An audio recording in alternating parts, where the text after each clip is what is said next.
When I was trying to quit video games, when I originally trying to quit them, I realized that it was going to be a really, really hard task. Probably the hardest decision, the hardest task that I would have undertaken in my life at that point. So, what I decided to do was to find the right motivation in order to keep me going, right? Because quitting video games, it's no secret. It's quite hard in this digital age that we live in. Everything is tailored towards capturing our attention, towards engaging us, toward you know making our attention go this way and that way, and distracting us from things that may actually matter in our lives. Just because everything's so full of dopamine, everything's so capable of hooking us and drawing us in. So I was totally hooked by video games back then. And when I started looking internally and analyzing the situation that I was in, I realized that I would need a really good motivation.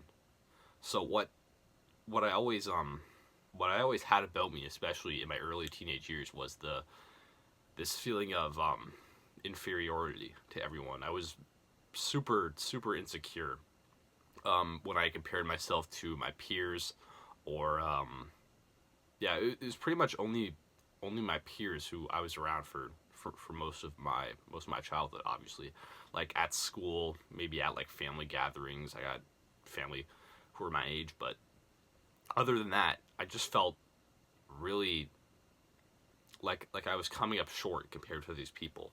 Like I had something to prove to them, like some kind of skill that I had to be super good at, whether that was soccer or basketball when I was younger, or gaming, or strength, or how smart I was, how good I was at trivia, how good I was at conversation, and getting people to like me, that kind of stuff. I always felt subconsciously like there was some kind of like covert competition between me and other people who were my age to achieve stuff, to prove ourselves, to make our place in the world, I guess you could say. So that motivation, wanting to be more, wanting to make a real impact, a real kind of lot for myself in real life, I guess, trying to improve my skills within reality itself, was my main motivation for quitting video games. Now, you could argue, and looking back, I could argue that was a bad motivation, because I was basically just comparing myself to other people, and that's not a growth mindset, right? Like I've always grown more when I haven't really compared myself to other people, and instead I've tried to get better than I was before, right? That's conventional, self-improvement knowledge. But the motivation I had for quitting video games still remained when I was still like this social recluse gamer who had no interest in life than probably just like increasing his score in a variety of online multiplayer, single player games, stuff like that. So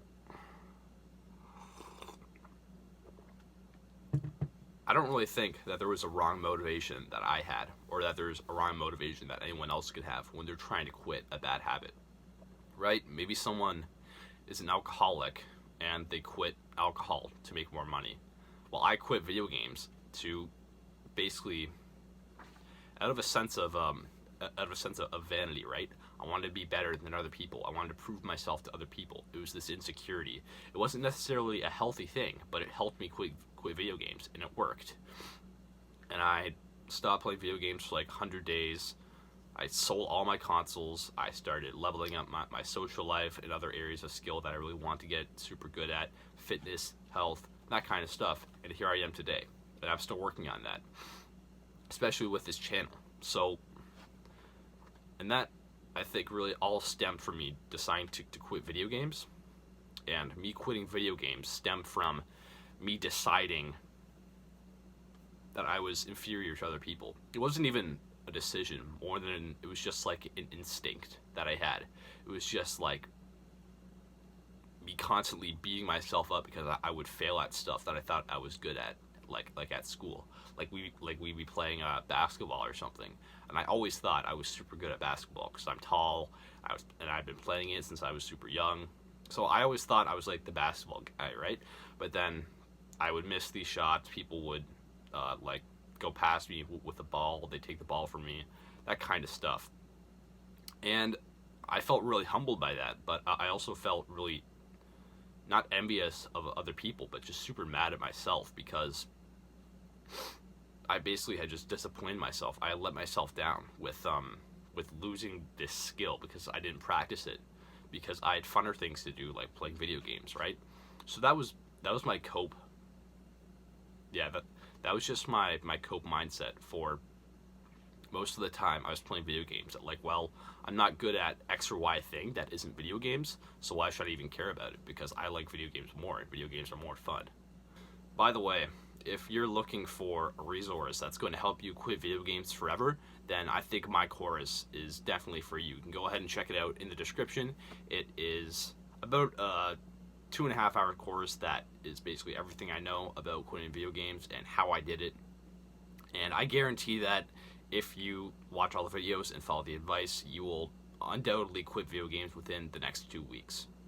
So yeah, that's basically all my expertise and all of my knowledge and experience put into one course, which is super duper valuable, and you can buy it now for the lowest price it'll ever be. So yeah, go ahead and check that out if you're interested. So yeah, then I finally decided to stop playing video games, and then I came across this other thing that's called relapsing. So relapsing was basically just when I told myself I would quit video games and then I would go back to them, right? And there's a couple reasons why this happened. So there were certain physical triggers, right? Like, so for one example, I was playing video games in my room. I always played them in my room, just completely alone, with this one big CRT I had on like a desk in my room, and I would just play that for hours while sitting on my bed. And then, so one day, I'd been watching some YouTube while I was playing video games for the extra dopamine. I watched some videos that were encouraging people to quit gaming, talking about lowering your dopamine, your screen time intake, stuff like that. So I told myself, okay, once I'm done playing today, I'm going to quit video games forever, and I'm never going to look back, and I'm going to make my life better. So then I log off at like 12 o'clock, midnight, and then I go to sleep, and I wake up in the morning, then I go to school, and then on the bus back from school, I'm just constantly thinking about playing video games again. I'm constantly thinking about, okay, what am I going to do next in this game? What am I going to do next in that game? What strategy am I going to use? What character am I going to use? How am I going to level up? That kind of stuff, because it was what I was used to thinking about. It was this old mental habit that I was following, right?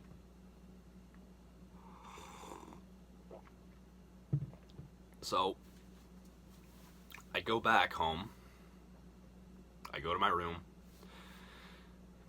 and then I see the video game console there, and then I've already subconsciously admitted to myself that I'm going to play video games again today, just because I've been thinking about it so much. But I try to ignore it, I try to look away, I try to occupy myself with my homework, or with reading a book, or with whatever new boring hobby I'd found besides video games.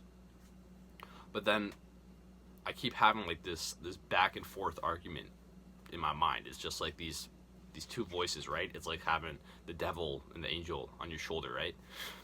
And yeah, I'm kind of having this argument inside my head that's just like, well, why don't you just play video games one more time, and then we'll quit forever tomorrow, and then we'll do like even more good and productive stuff tomorrow to make up for you playing video games today.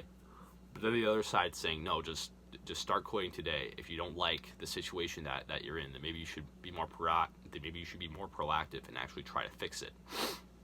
So yeah, there's just that ongoing debate inside my head, and eventually the one side wins, because of course it's easier to just go back to playing video games if you've been addicted to it for years than just carry on and not look back and be a good boy. So yeah, I played video games again for a couple more weeks, And then I decided to basically just take away the physical triggers for me to play gaming, right? Now, the only really real physical trigger I had was keeping the TV on like a desk inside of my room instead of just like on the ground. So I stored the TV away, and then I also put away the video games, right? So it's like my Switch console, all the other different consoles I had. I just threw them in like a garbage bag, and then I put them in storage in my basement, right? So that worked decently well for like a day. But then the mental triggers that I kept getting kind of kicked in like over the weekend. I was bored. I had nothing to do. These voices are like having this back and forth argument in my head. And then yeah, eventually I go back to video games, and because I haven't played them in like, I don't know, 36 hours, which was probably like a record at that point. They were like super fun and super enjoyable and super like full of dopamine, super engaging. So I play them for like hours and hours and hours more. Because it was like that old experience that I missed, that old mission that I was on again. So yeah, that's mostly why relapses happened. But the way I learned to train myself out of having these mental triggers, where there's like this constant voice telling me in my head that I should relapse on video games and just keep playing them forever and ever, is just by deciding not to listen to it. Just deciding to be a little bit more present about my decisions, to be a little bit more careful and considerate about how I approach what my mind is telling me, right? Because you might not know this, but your mind is, according to psychology, it's full of like multiple different personalities, right? You like your ego and your subconscious, unconscious, that kind of stuff. And they're all telling you different things at any given moment. And most of those voices in your head at any given time aren't going to have your best interests in mind, right? Like we're fundamentally animals as humans, so we operate off of our instincts. We operate off of primarily what's going to keep us alive. So your body naturally seeks out dopamine. I've begun to realize this, is that your body naturally seeks out dopamine because it thinks it's a good thing for whatever programming, for whatever reason our brains have.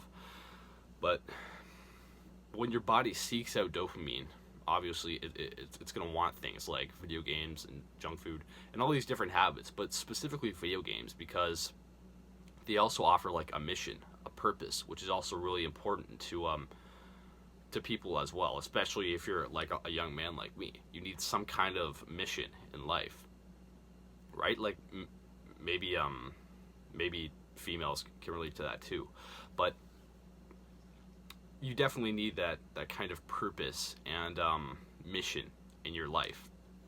And video games are such a convenient form of that, because you can just log on to your PC, boot up this one game, and there, you got it all figured out. Your mission, your purpose, why you're doing this thing. You've got an enemy, you've got yourself, you're a protagonist, you're this dragon slayer, you're going on a quest to save this and that, like a person or people or land. And it's awesome. So that's most of the reason why we relapse on video games, is because I found that I didn't have a purpose outside of video games. I didn't have anything to keep me occupied. No hobbies, no other interests, no friend groups that did other fun stuff besides video games, and no real what do you call it? Yeah, just purpose in general. So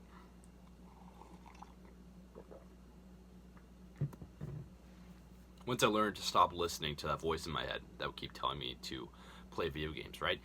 You can probably relate to this. But once I stopped listening to that voice that I thought had my best interest in mind, but actually didn't, then I started to remove physical triggers from my environment as well. So I had like some posters up on my wall. I had like some memorabilia on like my dresser that reminded me of the video games that I would play.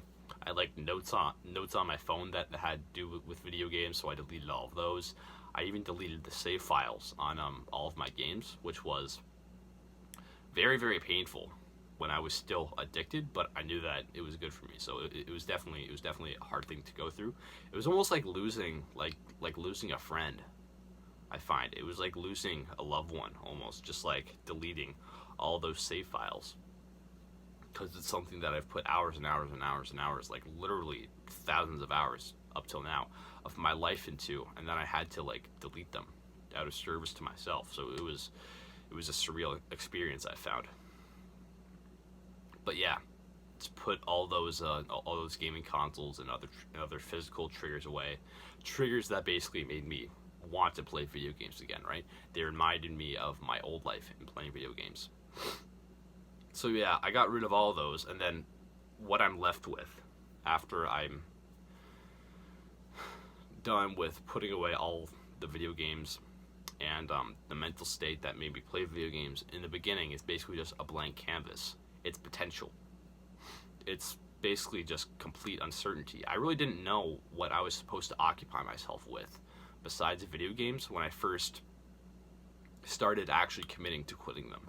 So I tried reading more books, which was awesome. I got into like fiction, fantasy, that kind of stuff. Read some books that I'd always wanted to read because like my dopamine was so much lower, and I could never really do that before because video games are basically just like fantasy on steroids, if you think about it. They're like a fantasy novel, but they're so much more interactive and engaging and bright and colorful, so that they offer like a way better I guess engaging experience than a novel ever could. So then once I lower my dopamine like down here, then I could start reading these fiction stories, these like great classics that I'd always wanted to read, but I never had the patience for. And then I started getting into the gym as well because I really didn't know what to get into physically. So I actually started running from the longest time, just more of like as kind of like a meditative mental training, right? I would run about like maybe 3 to 5K per day, just around like my town, just to clear my head, just to kind of like mentally become more resilient, right? To really push myself, get really high, get really sweaty. I listened to like some kind of educational audiobook or YouTube channel while I was doing this, and I thought that was pretty awesome. I was pretty proud of myself for being able to put myself out there and complete a really tough physical challenge, and to like basically track my run and basically just go for like records on like certain routes I had mapped out, just try and go for like personal bests on my running times. And that eventually got me interested in like fitness in general, trying to build muscle, trying to build strength, that kind of stuff. So I started lifting weights in my basement. You know, my dad had like an old bench press that I got, and I bought a squat rack eventually, and there were like these other like concrete dumbbells that we had. So I started using those, and I actually got like a lot of gains within my first couple of weeks. I saw like my chest getting bigger, triceps, biceps, you know, not really legs, but I eventually bought like a squat rack for that, and it turned out great. So I also started doing other habits like meditation, gratitude journaling, training myself to be more present, kind of like running. It's training yourself to focus on the moment and to be present during certain decision making in order to not obey that kind of like monkey voice in your head that only wants stimulation and is constantly telling you to go back to those video games that I talked about a lot. So that's basically what meditation and any kind of presence training is it's training you to ignore that voice that keeps trying to tell you to do stuff that might be fun in the moment but is ultimately going to harm you. So yeah, I really don't believe in balance in video games because I really never made any progress when I was trying to balance out video game playing and the rest of my life. I was either on like one side of the fence or the other. Maybe it's just because I'm like an extreme kind of person, but I just have to be on one side of this issue that I'm dealing with or the other if I'm trying to quit it, right? There's no such thing as 1 hour a day 1 hour per day of video games for me, because I just couldn't deal with myself at all if I was playing video games, because I knew what they could do with me. I knew how they could ruin my life. I knew like what a loser they turned me into, what like a social autist they made me. Just how much they hindered my progress, how much time they stole from me. So that's mostly why I left video games behind. Totally. Like forever. And then I eventually sold my stuff, all my gaming stuff, on eBay. And I've never really looked back. So yeah. My point here is that embracing change and uncertainty in a life without gaming is what kept me going, trying to find new hobbies, new habits, things that I could do outside of gaming that would kind of facilitate the same urge that gaming fulfilled in me, which was giving me purpose in life, which was giving me goals to push for, which I now replace with the gym, because you can go for personal records on the weights that you're lifting. You can track how much muscle you're building. You can track even like your vertical jump height from training legs, that kind of stuff. And yeah, it requires a lot more discipline. It's a lot more painful, but ultimately it makes me appreciate myself and my effort and my ability to go through difficult things and to practice discipline a lot more. And yeah, it's probably the best decision I ever made in my life, personally, was to stop playing video games. It's the best thing I did that ever happened to me. And I appreciate myself a lot more for it. I can look myself in the mirror and yeah, really just tell myself that I respect myself and that I love myself, compared to back then when I honestly just couldn't deal with myself at all, because I knew that I was a loser. I knew that I was wasting my time and my potential. And if I can get you the result where you have more self-respect for yourself, where you can look yourself in the mirror and say, there's someone who cares about me and who takes care of me and who I can count on in difficult decisions and difficult times, then yeah, that'd be awesome. I'd love to help you get there. So yeah, that's pretty much it for this video. So like and subscribe if you're liking the content from this channel. I'll definitely be uploading more in the future. Go ahead and leave a comment. Your feedback is definitely appreciated for this channel. And yeah, I'll see you later.